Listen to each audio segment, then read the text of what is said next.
अस्सलाम वालेकुम। इस वीडियो में हम लोग सीखने जा रहे हैं ट्रेड एश्योरेंस क्या होती है।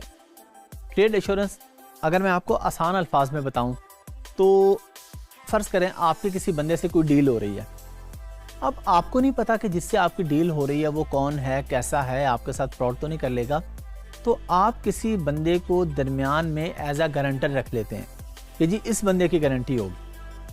अब वो बंदा कौन होता है? वो बंदा ऐसा होता है जिसकी कोई मार्केट में वर्थ होती है, जिसका कोई सोसाइटी में नाम होता है। इसी तरह ट्रेड एश्योरेंस अली बाबा पे होती है।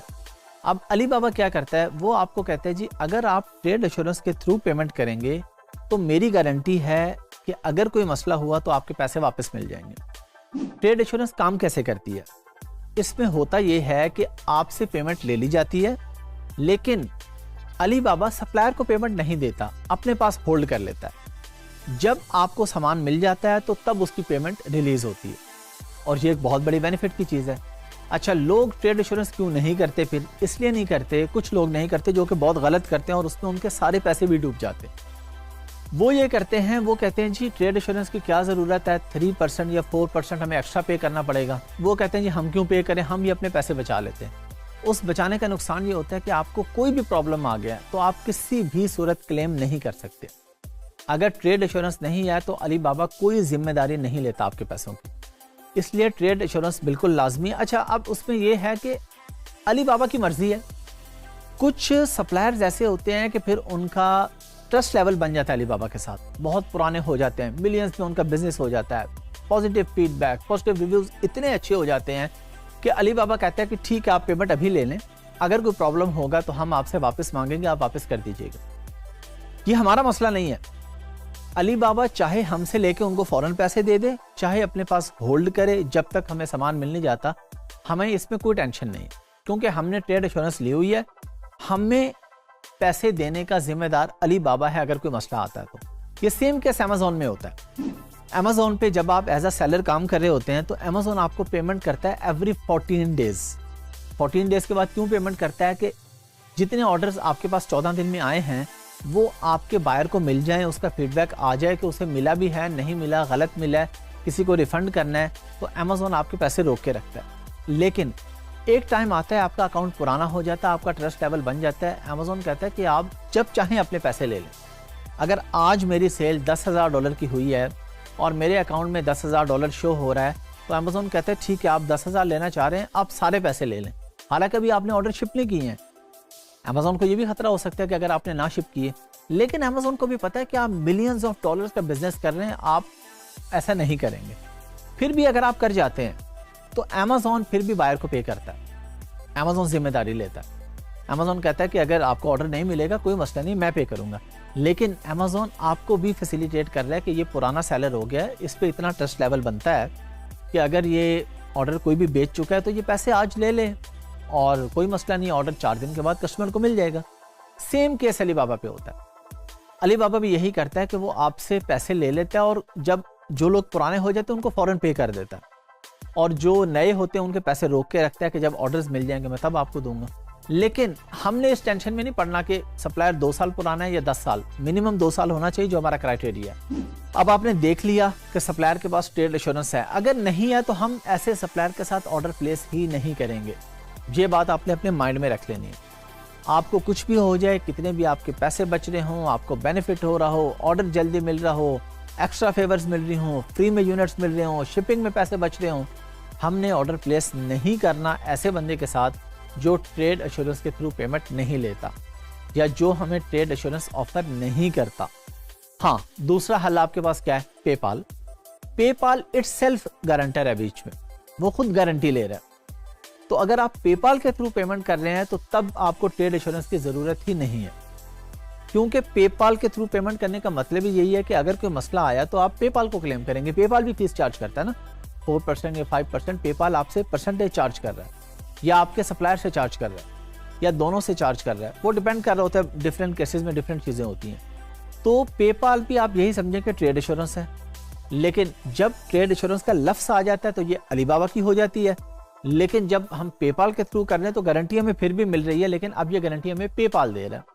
पेपाल एक पेमेंट मेथड है ना, आपने अपना बैंक अकाउंट लिंक किया होता है वहां से, उस बैंक अकाउंट के थ्रू आप पेमेंट कर रहे हैं पेपाल से गुजार के, तो अब पेपाल ने उसमें जिम्मेदारी ले ली है जी, अगर मसला होगा तो मैं रिफंड करूंगा। कोई भी मसला होगा, आपके ऑर्डर में कोई मसला आ गया है, आपको प्रोडक्ट पूरी नहीं मिली, क्वालिटी में इशू आ गया है, डिलेज हो गए हैं, आप कहते हैं जी डिले मुझे तो इस डेट को मिलना था, इससे लेट हो गया, आप फिर भी क्लेम कर सकते हैं। ये सारी चीज़ें आपकी कॉन्ट्रैक्ट में तय होती हैं।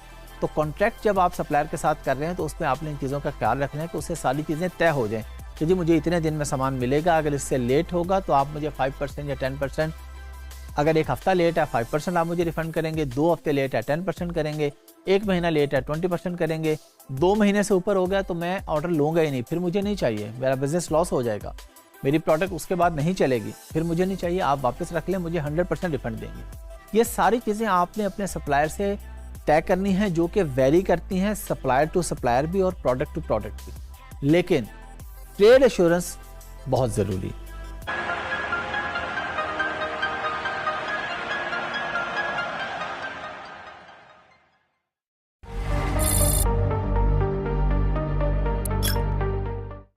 अस्सलाम वालेकुम। हम लोग सीखने जा रहे हैं कि शिपिंग मेथड्स क्या होते हैं और इनको टर्म्स क्या होती हैं। पहले तो हम ये सीख लेते हैं कि ये इन अल्फाज का मतलब क्या है। शिपिंग मेथड का मतलब है कि आपने जो प्रोडक्ट अपने सप्लायर से ख़रीदनी है वो आपको किस तरीके से भेजेगा, इसको हम कहते हैं ये शिपिंग मेथड्स हैं। किस तरीके से भेजने का मतलब है वो आपको समंदर के रास्ते भेजेगा या एयरप्लेन के थ्रू भेजेगा, बाय एयर आपके पास प्रोडक्ट आएगी या बाय रोड आएगी। और इनको टर्म्स होती हैं कुछ इंटरनेशनल, ऐसी टर्म्स हम लोग यूज़ करते हैं कि वो टर्म यूज़ करने से अगला बंदा समझ जाता है कि आपकी बात का मतलब क्या है। फॉर एग्जांपल हम कहते हैं जी हमें डीडीपी प्राइस चाहिए। डीडीपी का मतलब है कि डिलीवर ड्यूटी पेड। इससे हमें गर्ज नहीं है कि इससे क्या बनता है, आपको इसका मतलब आना चाहिए। इसका मतलब ये है कि आप पाकिस्तान में बैठे हैं, लाहौर में, आपने एक ऑर्डर प्लेस किया और आपने सप्लायर को बताया मुझे डीडीपी प्राइस चाहिए। सप्लायर को पता चल गया कि आपके डीडीपी बोलने का मतलब ये है कि आप जहां रहते हैं आपके घर में या आपके वेयर हाउस में आपको सामान चाहिए। आपने इस टेंशन में नहीं पड़ना कि आप कोई एजेंट हायर करें और फैक्ट्री से वो सामान उठाए, फिर वो आपका बहरी जहाज़ पे रखे और फिर यहाँ पे आए, अलग अलग 2-3 बंदे हायर करें। आप कहते हैं मुझे डीडीपी चाहिए। तो इनको टर्म, कुछ ऐसी टर्म्स होती हैं जो हम यूज़ करते हैं जिससे बात अगले को आसानी से समझ में आ जाती है। अच्छा, पहले हम डिस्कस कर लेते हैं shipping methods. Shipping methods mainly इसमें हम 3 या 4 यूज़ करते हैं। मेनली तो 3 है, एयर शिपिंग, सी शिपिंग और कोरियर। और बाय रोड भी हो सकता है, लेकिन बाय रोड बहुत ही कम होता है क्योंकि हम नॉर्मली अमेज़ॉन के बिज़नेस की बात करें तो हम अमेरिका, यूके, ऑस्ट्रेलिया वगैरह में कर रहे हैं, यूरोप में कर रहे हैं। सामान 99% केसेस में चाइना से ले रहे हैं, तो बाय रोड तो नहीं लेते हम, वो तो बाय सी आएगा या बाय एयर आएगा। या कोरियर, कोरियर का मतलब ये होता है कि अगर आपके थोड़े यूनिट्स हैं, आप कहते हैं जी ये आप मुझे बाय कोरियर भिजवा दें। अब कोरियर में अगरचे फिर दोनों ऑप्शंस आ जाते हैं जी, आपको कौन सा कोरियर चाहिए, बाय एयर या बाय सी। लेकिन कुछ केसेस में होता है जी कोरियर आपको टाइम देता है कि 10 दिन में मिलेगा। अब वो 10 दिन में चाहे बाय सी लेके या बाय एयर लेके, वो उसका मसला है, आपका मसला नहीं है। लेकिन आपको नॉर्मली आइडिया तो हो जाता है कि 10 दिन में बाय सी तो नहीं मिल सकता चाइना से यूके में, वो तो ऑफ कोर्स बाय एयर ही आएगा। तो आपके पास मेथड्स हो जाते हैं बाय एयर और बाय सी के। अगर हम कोरियर को भी साइड पे कर दें, अब हमारे पास 2 बच गए। बाय एयर आपको पता है जी जहाज़ पे आएगा सामान, लेकिन किस पे, हवाई जहाज़ पे। और बाय सी का मतलब है कि बहरी जहाज़ पे आएगा, शिप पे सामान आएगा आपके पास। अब इसमें फ़र्क क्या है? ऑफ कोर्स जब बाय सी आएगा तो आपके पैसे कम लगेंगे, बाय एयर आएगा तो पैसे ज़्यादा लगेंगे, क्योंकि ज़ाहिरी बात है बाय एयर के चार्जेस हमेशा ज़्यादा होते हैं कि सामान जल्दी पहुँच रहा है आपके पास, और जो एयरप्लेन होता है उसमें जगह कम होती है। अब जगह कम है, सामान जितना आएगा तो सामान के पर केजी रेट उसका ज़्यादा होता है। शिप बहुत बड़े बड़े होते हैं, वो स्लो भी चलते हैं, और बहुत बड़ा शिप होता है, उसके अंदर बहुत ज़्यादा कंटेनर्स आ जाते हैं, तो फिर प्राइस पर यूनिट जो है वो कम हो जाती है। तो आप लोग अब ये चूज़ करते हैं अपने प्रॉफिट मार्जिन के हिसाब से भी। आप देखते हैं कि जी मैं ग्लास बेचने जा रहा हूँ और ये ग्लास मुझे कॉस्ट कर रहा है $5 का, लेकिन $5 का तब मुझे कॉस्ट कर रहा है अगर ये बाय सी आएगा। अगर ये बाय एयर आएगा तो आप कहते हैं जी बाय एयर आएगा, ये तो मुझे $6 का कॉस्ट करेगा, मेरा तो प्रॉफिट मार्जिन कम हो जाएगा, तो हम इसको बाय सी ऑर्डर करेंगे। कुछ केसेस में हम क्या करते हैं कि जब हम देखते हैं कि हम इधर से आउट ऑफ स्टॉक जा रहे हैं, आउट ऑफ स्टॉक का मतलब है हमारी दुकान पे सामान ख़त्म होने वाला है, हम कहते हैं जी आज अगर हमारी दुकान पे सामान ख़त्म हो जाता है, जो भी बायर आएगा वो वापस चला जाएगा, तो वो दोबारा हमारी शॉप पे नहीं आएगा, वो कहेगा इनके पास सामान होता ही नहीं है। आप सप्लायर को कहेंगे जी मुझे 500 यूनिट बाय एयर भेज दो और 5000 यूनिट बाय सी भेज दो, कि बाय एयर आके अभी मेरे वो बिक रहे होंगे, तो जब तक वो बिकेंगे बाय सी वाला सामान मेरे पास पहुंच जाएगा। या कुछ लाइट वेट आइटम है, आप कहते हैं बिल्कुल ही लाइट वेट है, ये हमें बाय एयर ठीक है, कोई प्रॉब्लम नहीं है, हम अफोर्ड कर सकते हैं, प्रॉफिट मार्जिन को अफेक्ट नहीं कर रही, हम बाय एयर ले लेंगे। लेकिन नॉर्मली बाय सी जाएंगे, और कुछ केसेस में जब आउट ऑफ स्टॉक जा रहे होंगे या जल्दी लॉन्च करना है, या जब आपने रीऑर्डर किया हुआ है, ऑलरेडी बिक रहे हैं, रीऑर्डर किया और आपको कुछ यूनिट्स जल्दी चाहिए, तो कुछ बाय एयर आ जाएंगे, कुछ बाय सी आ जाएंगे। ये 2 शिपिंग मेथड्स हैं।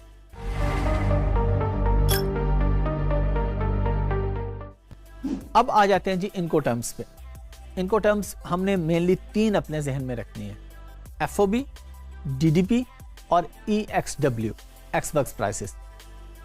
अच्छा जी, एक्सवर्क प्राइस आपकी वो होती है कि अगर आपको एक फैक्ट्री कहती है जी मैं आपको $3 में एक ग्लास बना के देता हूँ, फैक्ट्री वाला आपको कहता है जी $3 में एक ग्लास मिलेगा, लेकिन ये ग्लास आपके बना के मैं अपनी फैक्ट्री में रख दूंगा, यहाँ से उठाने आपने खुद है। अब आप एक थर्ड पार्टी एजेंट हायर करते हैं, वो वहां से जाता है, सामान उठाता है, कंटेनर में रखता है, पोर्ट पे लेके आता है, वहां से शिप में डालता है और आपके पास यूके पहुंच जाता है या यूएस से पहुंच जाता है। ये होती है एक्सवर्क्स प्राइस, कि फैक्ट्री वाले को इससे कोई गर्ज नहीं है कि आपका सामान कौन उठाएगा, कब पहुंचेगा, कब नहीं, उसने रेडी करके अपने पास रख दिया। जब आपने उसको फुल पेमेंट कर दी, फुल पेमेंट से पहले इंस्पेक्शन याद रखनी है, इंस्पेक्शन करवा ली, फुल पेमेंट कर दी, अब आपने अपना सामान खुद उठवाना है, तो ये है एक्सवर्क प्राइस। अच्छा, आप उसे कहते हैं जी नहीं, ऐसा करें कि आप मुझे एटलीस्ट पोर्ट तक तो सामान दे दें। यानी अगर आपका सप्लायर शंघाई में है, चाइना में, और उसकी शंघाई एक बहुत बड़ा शहर है, अब आप उसे कहते हैं जी ठीक है आप जहां भी हैं मुझे शंघाई पोर्ट पे दे दें सामान। वो आपको कहते हैं जी पोर्ट पे अगर मैं दूंगा तो मैं $3.10 चार्ज करूंगा, 10 सेंट में ऊपर चार्ज करूंगा। आप कहते हैं ठीक है, बजाय इसके कि मैं एक नया बंदा ढूंढूं जो वहां से उठाए और लेके जाए, उसको भी तो मैंने पे करना है, तो बेहतर है भाई आप ही मुझे दे दें FOB। तो जब वो बंदा आपको अपने शहर की या अपने मुल्क की पोर्ट पे दे रहा है तो वो FOB है, दूसरे मुल्क की पोर्ट पे नहीं। अगर आप चाइना से सामान ले रहे हैं और आप कहते हैं मुझे यूके पोर्ट पे दे दो, ये FOB नहीं है। FOB ये है कि आप कहते हैं कि मुझे यहाँ पे दे दो, अपने मुल्क में, जिस मुल्क से आप सामान खरीद रहे हैं उस मुल्क की किसी भी पोर्ट पे दे दो, जो भी आपका रेट तय हो जाता है, तो उसको हम कहेंगे ये FOB प्राइस है। एक प्राइस आ जाती है फिर DDP। आप कहते हैं जी क्या मैं एक एजेंट हायर करूंगा, उसे कहूंगा जी शिप पे क्या रेट लोगे, कब यूके पहुंचेगा, यूएस से पहुंचेगा, कैसे रिलीज होगा। आप उसे कहते हैं जी फैक्ट्री वाले को जी ये काम भी आप ही करें, एजेंट आप ही हायर करें, मैंने नहीं हायर करना, मुझे नहीं पता मुझे अगला बंदा कैसा मिलेगा, क्या होगा।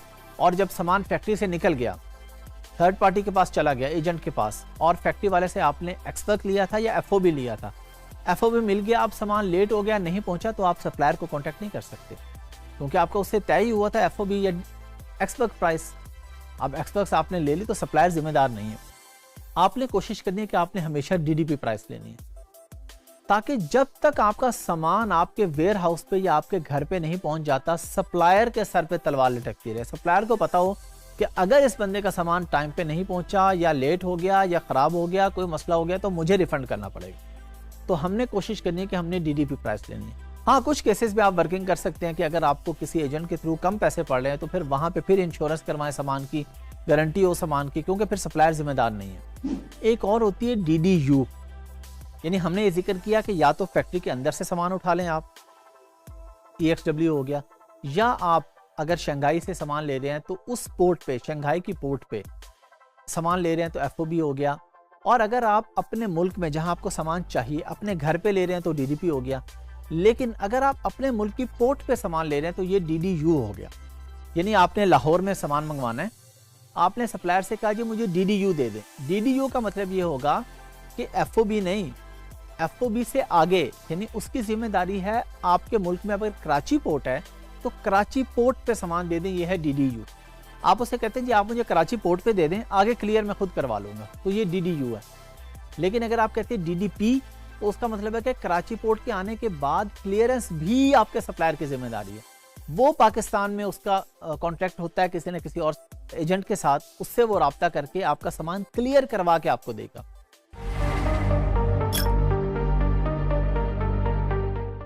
बेहतर है कि हमेशा DDP प्राइस पे जाएं, या चलें DDU पे चले जाएं। लेकिन FOB नहीं जाना चाहिए, जा सकते हैं लेकिन जाना नहीं चाहिए, बचना चाहिए। और एक्सपोर्ट पे तो बिल्कुल नहीं जाना चाहिए, क्योंकि वो जैसे फैक्ट्री से सामान निकलेगा उसकी जिम्मेदारी खत्म। कोई मसला है कुछ है वो कहेगा मैं जिम्मेदार नहीं। तो आपने इस चीज़ का ख्याल रखना है। टर्म्स भी आपको पता चल गई, शिपिंग मेथड्स भी आपको पता चल गए कि जब भी आपने सोर्सिंग में जाना है आपको शिपिंग मेथड्स बाय एयर और बाय सी का पता होना चाहिए, और इनको टर्म्स का पता होना चाहिए कि आपको DDP चाहिए, TDU चाहिए, FOB चाहिए या एक्सवर्क्स यानी EXW चाहिए।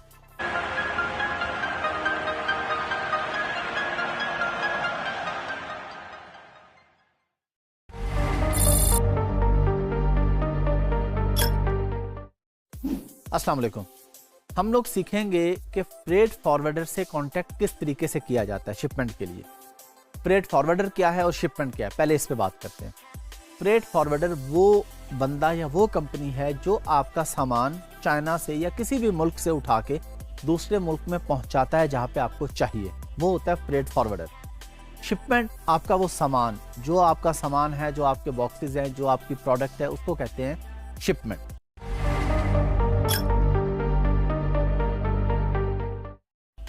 अब आप फ्रेट फॉरवर्डर कहां से ढूंढेंगे? ट्रस्टवर्दी फ्रेट फॉरवर्डर आप कहां से ढूंढेंगे?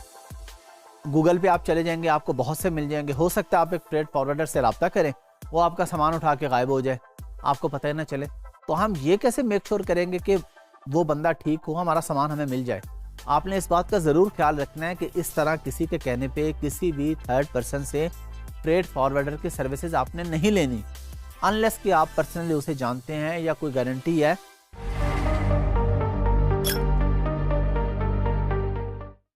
बल्कि मैं आपको ये मशवरा दूंगा कि आप अलीबाबा के थ्रू ही काम करें, पर्सनल गारंटी को आप छोड़ दें। आपका क्लाइंट है, यूके में आपके क्लाइंट बैठा है, $50,000 की उसकी इन्वेस्टमेंट है, आप अपनी गारंटी पे फ्रेट फॉरवर्डर ले लें चंद पैसे बचाने के लिए या खुद कुछ कमीशन लेने के लिए, और उसके सारे पैसे डूब जाए, प्रोडक्ट गायब हो जाए, आप कुछ भी नहीं कर सकें। वो सारा मलबा आपके ऊपर आ गिरेगा, सारा लॉस वो कहेगा आप बियर करें, वो आपके ऊपर केस करेगा, वो आपके ऊपर लॉ सूट फाइल करेगा। तो आपने ये काम हमेशा अलीबाबा के सर डाल दें। आपने अलीबाबा के थ्रू काम करना है ताकि डॉक्यूमेंटेड काम हो, गारंटी हो, ट्रेड एश्योरेंस हो। फॉर्मूला यहाँ भी वही है जो मैंने आपको 5 टिप्स बताई है ना अलीबाबा पे सप्लायर की, जिससे आपने सामान लेना है। फ्रेट फॉरवर्डर की टिप्स भी वही हैं, उसके भी उसी तरह 3 जेम्स होने चाहिए, उसके भी उसी तरह वेरीफाइड अकाउंट होना चाहिए, रिस्पॉन्स टाइम अच्छा होना चाहिए, ट्रेड एश्योरेंस, हर चीज़ जो 5 टिप्स मैं आपको बता चुका हूँ, वही वाली 5 टिप्स आपने फ्रेट फॉरवर्डर के साथ राब्ता करते हुए भी देखनी है और उन्हीं को आपने फॉलो करना है।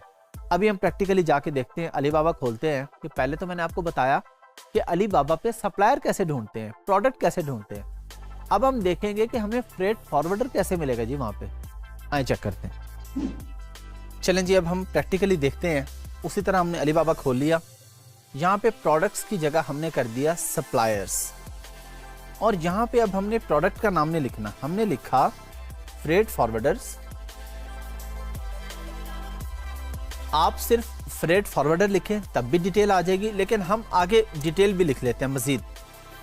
चाइना टू, हम कहते हैं जी हमारा क्लाइंट यूके में है जी, China to UK, Amazon FBA लिख लें या चाइना टू यूके लिख लें। उसके बाद हमने एंटर कर दिया तो हमारे सामने ये फ्रेट फॉरवर्डर्स की डिटेल्स आना शुरू हो गई। यहाँ पे वही चीज़ें हमारे पास, ये देखें जेम्स, बल्कि इसके पास तो 5 है, बहुत ही अच्छा, और ये वेरीफाइड भी है, 7 ईयर्स भी हो गए हैं। तो जो मैंने आपको टिप्स बताई थी उस क्राइटेरिया पे ये बंदा पूरा उतर रहा है। अच्छा, अब इसमें हमारे पास नीचे डिफरेंट लोग आ रहे हैं, हम किसी से भी रब्ता कर लेंगे। एक चीज़ जो यहाँ पे बहुत इंपॉर्टेंट है कि आपने जब इससे कॉन्टेक्ट करना है तो आपने इसको CBM और प्रोडक्ट का वेट देना है, टोटल वेट देना है, तब आपको कोटेशन मिलेगी। आप इसे ये नहीं कह सकते सप्लायर को जी मैंने चाइना से यूके सामान भेजना, मेरे कितने पैसे लगेंगे, क्योंकि एक पिलो है उसका वेट है 1 kg, लेकिन वो डायमेंशन में ज्यादा है, पिलो इतना बड़ा है। एक ग्लास है, मैं कहता हूँ बहुत हैवी ग्लास है, उसका वेट भी 1 kg है, तो रेट बराबर नहीं होगा। पिलो का रेट ज्यादा होगा क्योंकि वो जगह ज्यादा ले रहा है, कंटेनर में जा रहा है ना सामान, शिप में जा रहा है, उसमें वो जगह ज्यादा ले रहा है, चाहे वेट कम है। तो आप जब तक फ्रेट फॉरवर्डर को एग्जैक्ट उसका वेट और डायमेंशन नहीं बताएंगे वो आपको कोट नहीं कर सकेगा। अच्छा, और फिर कोटेशन भी अलग अलग होगी, कंट्री के अंदर भी लोकेशन के हिसाब से अलग अलग कोटेशन मिलेगी आपको। आप फ्रेट फॉरवर्डर को ये भी नहीं कह सकते कि मुझे यूके में सामान चाहिए। आपको बताना होगा कि आपको लंदन में चाहिए, मैनचेस्टर में चाहिए, ग्लासगो में चाहिए, और इवन आपको पोस्ट कोड बताना होगा कि मैनचेस्टर में भी मुझे इस एरिया में चाहिए, अमेज़ॉन के वेयर हाउस पे चाहिए, अपने वेयर हाउस पे चाहिए। एग्जैक्ट आप उसे एड्रेस पोस्ट कोड देते हैं तो तब वो आपको सही कोटेशन दे पाएगा। अगर आपने उसे ये नहीं बताया वो आपको सही कोटेशन ही नहीं दे पाएगा। अब हम इसमें से किसी पे भी क्लिक कर लेते हैं। तो चलें जी, हम इस सप्लायर के पास आ जाते हैं, लेकिन नहीं, क्यों नहीं आएंगे? आपको पता चल गया ना क्यों नहीं आएंगे, क्योंकि इसके पास 2 जेम्स हैं। मैं इस पर क्लिक करने वाला था कि मुझे ये नज़र आ गया तो हम इस पर नहीं जाएंगे। आपको भी क्लिक करने से पहले ये पता होना चाहिए। नीचे वाले पे चले जाएं जी, नहीं इस पे भी नहीं जाएंगे क्योंकि यार इसके पास 1 जेम है। इससे नीचे अच्छा है जी, 4 जेम्स आ रहे हैं। अच्छा, सिर्फ 4 जेम्स काफ़ी हैं या हमने ये भी देखना है 4 ईयर्स और वेरीफाइड? एक्सीलेंट जी, इसके पास हम चले जाते हैं। उसी तरह chat now, contact supplier, Alibaba product sourcing में आप अच्छे तरीके से सीख चुके हैं। कॉन्टैक्ट पे क्लिक करके सप्लायर से रब्ता कर लें या चैट नाउ पे कर लें। चैट नाउ का मैं आपको पहले भी बता चुका हूँ, क्योंकि हम पाकिस्तान में हैं, China, Hong Kong, America, UK, time difference है। कोई 4 घंटे आगे है, कोई 2 घंटे पीछे है, कोई 3 घंटे आगे है, कोई 7 घंटे आगे है। तो इसलिए चैट नाउ इतना बाज़ दफ़ा हमारे लिए फ़ायदेमंद नहीं होता कि हम जब उनसे कांटेक्ट करते हैं तो उनका जो चैट पे जो नुमाइंदा बैठा है, जो भी उनका रिप्रेजेंटेटिव है, वो अवेलेबल नहीं है उस टाइम। तो हमें ये सूट करता है कि हम सप्लायर से कांटेक्ट करके उसको ईमेल कर देते हैं। ईमेल करते हैं, हमें वो बता देता है कि जी मैं आपको ये रेट दूंगा और इतने दिन में प्रोडक्ट पहुंच जाएगी। आपका फ्रेट फॉरवर्डर जो है वो आपको ये भी बताएगा कि इतने दिन में आपको मिलेगी प्रोडक्ट। वो आपकी उसके साथ कमिटमेंट होगी कि वो वहाँ से खुद पिक करेगा और आपको देगा। ये हमारे पास सारे सप्लायर की डिटेल आ रही है क्योंकि हमने उस पर क्लिक किया था, हमें पता चल गया क्राइटेरिया पे, तो ये पूरा उतर रहा है। रिस्पॉन्स रेट देखें, लेस देन 5 आवर्स इसका आ रहा है। एक्सीलेंट है। एक चीज़ यहाँ पे प्रैक्टिकली खुद ही पता चल गई ना आपको। अब खुद सोचे कि मैं क्या बात करने लगा हूँ आगे। अगर आपके माइंड में आ गई है कि मैं क्या करने लगा हूँ, इसका मतलब है कि आप अच्छे तरीके से समझ रहे हैं, और अगर नहीं आई तो फिर आपको मजीद फोकस करने की ज़रूरत है। मैंने जब अलीबाबा पे सप्लायर पे क्लिक किया था ना, तो रिस्पॉन्स टाइम का जो है ये बॉक्स और तरीके का था, यहाँ पे और तरीके से आ रहा है। वहाँ पे बॉक्स था, उसमें लेफ्ट साइड पे ये आ रहा था, यहाँ पे ये बिल्कुल अलग से एक आ रहा है। ये 4 लाइनें, इसके साथ 4 और चीज़ें नहीं आ रही। ये आप अपने छोटी छोटी चीज़ नोट करनी है कि इससे फ़र्क नहीं पड़ता है। आपके नॉलेज के लिए आपको बता रहा हूँ कि बॉक्स में लिखा हो या बॉक्स से हट के लिखा हो, ऊपर लिखा हो, नीचे लिखा हो, ज़रूरी नहीं है एक चीज़ एक ही जगह पे आएगी। अब आप में से कोई बंदा आके इस पर क्लिक करे और वो कहे जी वो रिस्पॉन्स टाइम तो ऊपर एक बॉक्स में आता था, ये सर ने क्या बता दिया जी, यहाँ पे तो आ नहीं रहा। तो मैंने आपको बताया थीम चेंज होती है, बाज़ दफ़ा कुछ पेज पे और आ रहा है, किसी पेज पे और आ रहा है, इंटरफेस चेंज होता है, कुछ भी चीज़ होती है।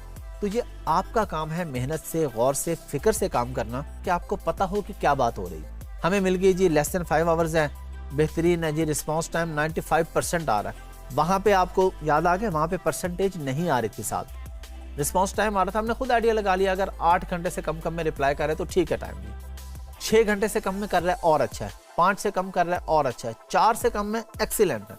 रिस्पॉन्स रेट हमारे पास 95% आ रहा है, एक्सीलेंट है। ट्रांजैक्शन इसकी 6,40,000 से ऊपर हो चुकी है। टोटल जो अमाउंट है, ट्रांजैक्शन जो नंबर है वो 478 है, यानी 478 लोगों का सामान ये चाइना से उठा के किसी भी मुल्क में पहुंचा चुका है। तो हम इस पर ट्रस्ट कर सकते हैं कि इसने 478 लोगों का सामान पहुंचाया है और सही पहुंचाया, तो इसके पास जेम्स अच्छे आ रहे हैं, इसके पास रिव्यूज़ अच्छे हैं, इसके पास पेमेंट्स आई हुई हैं। तो आखिर इसका काम अच्छा है, तो इसके पास पेमेंट्स भी आ रही है और रिव्यूज़ भी अच्छे आ रहे हैं। तो इस तरीके से आप किसी भी सप्लायर से कांटेक्ट करना चाहें तो आप इसी तरीके से करेंगे। सिंपली अलीबाबा पे जाएंगे, प्रोडक्ट की जगह सप्लायर करेंगे और freight forwarder China to UK, China to USA कुछ भी लिख देंगे। ये क्योंकि मैं अभी आपको इसी वीडियो के दौरान लिख के दिखा चुका हूँ, इसलिए मैं दोबारा नहीं लिख रहा। अब आपको खुद पता है, यहाँ सप्लायर्स पे जाके लिखना है।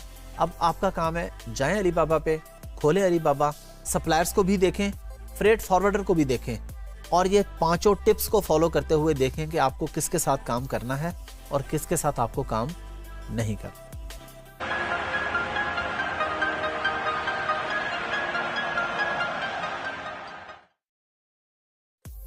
अस्सलाम वालेकुम। हम लोग सीखेंगे कि सप्लायर से निगोशिएट किस तरह किया जा सकता है। निगोशिएट क्या होता है? उससे बातचीत करना कि जी प्राइस बेहतर कर दो, क्वालिटी अच्छी कर दो, पैकेजिंग ऐसी होनी चाहिए, ये सारी चीज़ें जो भी आप उससे एक मामला तय कर रहे होते हैं, इसको हम कहते हैं हम ये निगोशिएट कर रहे हैं। अच्छा, उसमें सबसे पहली चीज़ जो आपने माइंड में रखनी है, आपने सप्लायर को कहना है कि 6 महीने तक आप प्राइस चेंज नहीं करेंगे। ऐसा नहीं है कि वो आपको अभी ये प्राइस दे दे, 2 महीने बाद आप ऑर्डर प्लेस करें, ऑर्डर आप इन्वेंट्री री ऑर्डर करें, सेकंड या थर्ड ऑर्डर करें तो वो कहे जी अब प्राइस ये होगी। क्योंकि अगर आप शुरू में और प्राइस ले लेते हैं, 2-3 महीने के बाद और है, आपका तो सारा प्लान ही डिस्टर्ब हो जाता है ना। तो आपने उससे ये कमिटमेंट लेनी है, ये x work price, x works यानी फैक्ट्री के अंदर की प्राइस, क्योंकि डीडीपी प्राइस चेंज हो सकती है, वो आपके या सप्लायर के इख्तियार में नहीं है। कंटेनर के चार्जेस बढ़ गए, शिपिंग पे रश ज़्यादा लग गया, उन्होंने प्राइस ऊपर कर दी, कोई भी वजह हो सकती है। तो आपने कहना जी फैक्ट्री में आप अगर ये मुझे $3 की दे रहे हैं तो आप मुझे 6 महीने तक $3 की ही देंगे। एक और चीज़ आपने जो उसके अंदर माइंड में रखनी है वो ये है कि आप जब उससे बात कर रहे हैं तो आपने अपने आप को एम्प्लॉय शो करना है।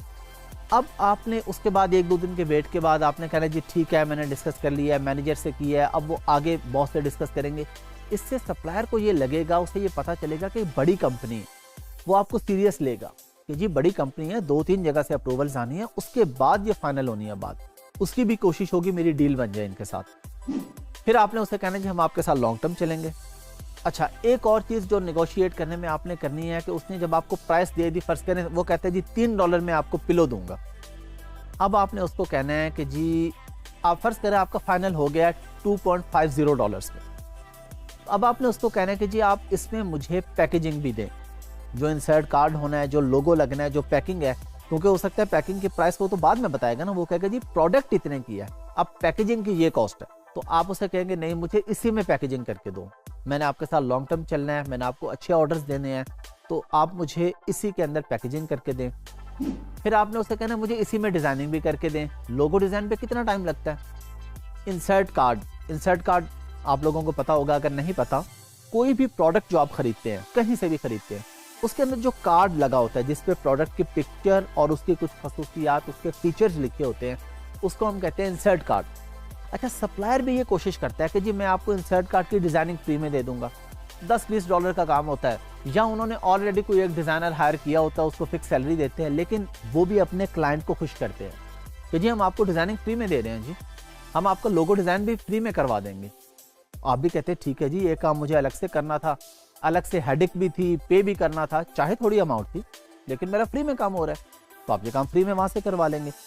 आपने भी उसे कहना है, वो भी कोशिश करेगा कि जी मुझे ये आप इसके अंदर ये सर्विसेज आप मुझे फ्री में दे दें। फिर आपने उससे निगोशिएट करने में एक और तरीका होता है कि उसके साथ अच्छे तरीके से कम्युनिकेट करना है, लेकिन इसमें यह ज़रूरी नहीं है कि आपकी इंग्लिश बहुत अच्छी हो, आप गूगल ट्रांसलेटर यूज़ करें, बस उससे कम्युनिकेशन अच्छी हो, बात करने का अंदाज़ अच्छा हो, प्लीज़ कह के बात करें। जब वो किसी बात पे कह दे कि चलें ओके मैं ये कर देता हूँ, तो उसको ओके नहीं लिखना, उसे कहना थैंक यू वेरी मच, उसे कहना आई रियली अप्रिशिएट दिस। इस तरह की कोई भी वर्डिंग, ये फिक्स वर्डिंग नहीं आपने लिख देनी, फिक्स भी लिख दे कोई इशू नहीं है। और अगर आपने उससे कोई बात कही, उसने वो मान ली, तो आपने उसका थैंक यू बोल दिया। अब आप उसे कोई बात कह रहे हैं, आप उसे कह रहे हैं जी कोशिश करें मुझे पैकेजिंग भी प्लीज इसी में दे दें, उसके एंड पे आप लिख देंगे your support in this matter will be highly appreciated, या इससे मिलता जुलता कोई और लफ्ज, कि वो देखे कि यार ये बंदा रिक्वेस्ट तो कर रहा है, साथ बड़ी वर्डिंग अच्छी यूज कर रहा है, ये अप्रिशिएट कर रहा है मुझे अगर मैं इसका काम करूंगा। ये चीजें बड़ी मैटर करती हैं। अब इन चीज़ों का लैंग्वेज से ताल्लुक नहीं होता कि आपको इंग्लिश बहुत अच्छी आती है या नहीं आती, ये तो मैंने आपको 2 लाइनें बता दी हैं, लिख के रख लें। किसी को भी रिक्वेस्ट करें एंड पे ये लाइन साथ डाल दें, अगला बंदा इंप्रेस होगा, यार इस बंदे को बात करने का तरीका आता है, इस बंदे को पता है कि किसी से रिक्वेस्ट करते हैं तो किस तरीके से करते हैं। ये स्टाइल नहीं करना कि उसे कह दे जी इतने में कर दो प्लीज़, वो कहता है ओके, आपके ओके नहीं, thank you very much, I really appreciate this. इस तरह के कोई भी अल्फाज आप अपने तौर पे देख लें, गूगल ट्रांसलेटर पे इससे मिलते जुलते और अल्फाज देख लें, वो आप यूज़ कर लें। तो आपने 6 महीने तक उसे कहना कि प्राइस सेम रखेगा, पैकेजिंग का आपने उसे कह दिया कि ये प्लीज़ इसके अंदर कर दे, फिर आपने उसे कह दिया जी क्वालिटी की बात करती। फॉर एग्जाम्पल आप खरीद रहे हैं उससे पिलो, और पिलो के अंदर फिलिंग है 500 ग्राम्स की, और उसने आपको प्राइस दी $3, आपने उसे कर दिया $2.50 पे, करते करते आप उसको ले आए। अब आपने उसे ये भी कहना है कि फिलिंग 500 ग्राम ही होनी चाहिए, ये ना हो कि वो आपको बताए ही ना और वो फिलिंग 450 ग्राम कर दे। वो कहे ठीक है जी प्राइस कम किया है, तो आपको ये नॉलेज होना चाहिए, आपने उससे कहना है जी प्राइस तो कम कर रहे हैं, क्वालिटी पे कंप्रोमाइज़ नहीं करना। अब आपको ये पता कैसे चलेगा कि जी 500 ग्राम्स ही है या उसने 450 कर दिया या 400 कर दिया, ये आपको पता चलेगा इंस्पेक्शन। जब आप इंस्पेक्शन करवाएंगे प्रोडक्ट की कि उसका क्वालिटी, उसका मटेरियल चेक करें, तो वहाँ पे ये चीज़ पता चलेगी। लैब टेस्ट होगा, टेक्सटाइल की प्रोडक्ट है उसका लैब टेस्ट होता है, प्लास्टिक की है, ग्लास की है, तो हर तरह की लैब्स होती हैं जो टेस्ट करके बताती हैं कि इसमें कौन सा मटेरियल यूज़ हुआ, कितना यूज़ हुआ। तो वो आपको इंस्पेक्शन में पता चल जाएगा। आप उसको बताएंगे जी मैं एक कंपनी में हूँ, मैं एम्प्लॉय हूँ, मैं एज अ वर्चुअल असिस्टेंट काम कर रहा हूँ या काम कर रही हूँ, मैंने तो अपने बॉस को बताना है, मैंने इंस्पेक्शन भी करवानी है, तो मेक श्योर कर लेना कोई प्रॉब्लम ना हो, वरना मेरी जॉब को प्रॉब्लम हो सकती है।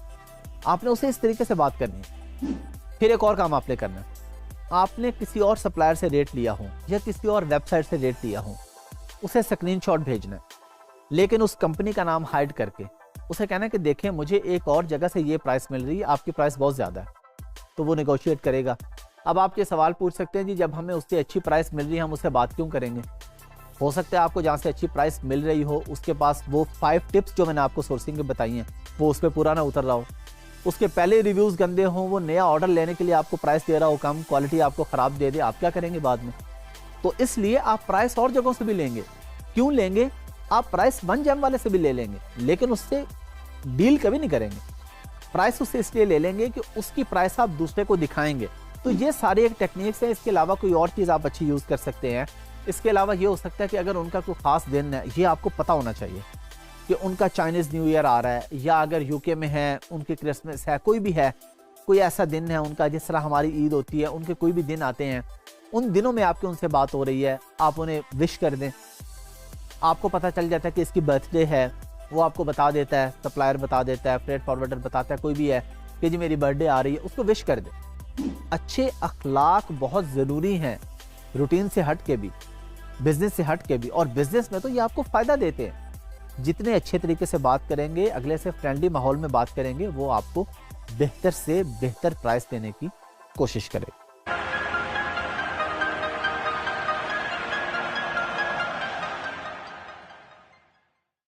अस्सलाम वालेकुम। इस वीडियो में हम लोग सीखने जा रहे हैं कि हमने अलीबाबा पे सप्लायर के साथ ऑर्डर किस तरह से प्लेस करना है।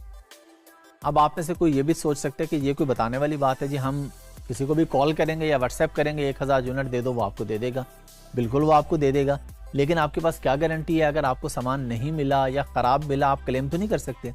तो आपने ऑर्डर हमेशा प्लेस करना है अलीबाबा के थ्रू। अच्छा, पहली चीज़ आपके माइंड में ये हो कि आप जिससे भी ऑर्डर प्लेस कर रहे हैं, ऑफ कोर्स आपने उससे पहले सैंपल कॉल किया हुआ।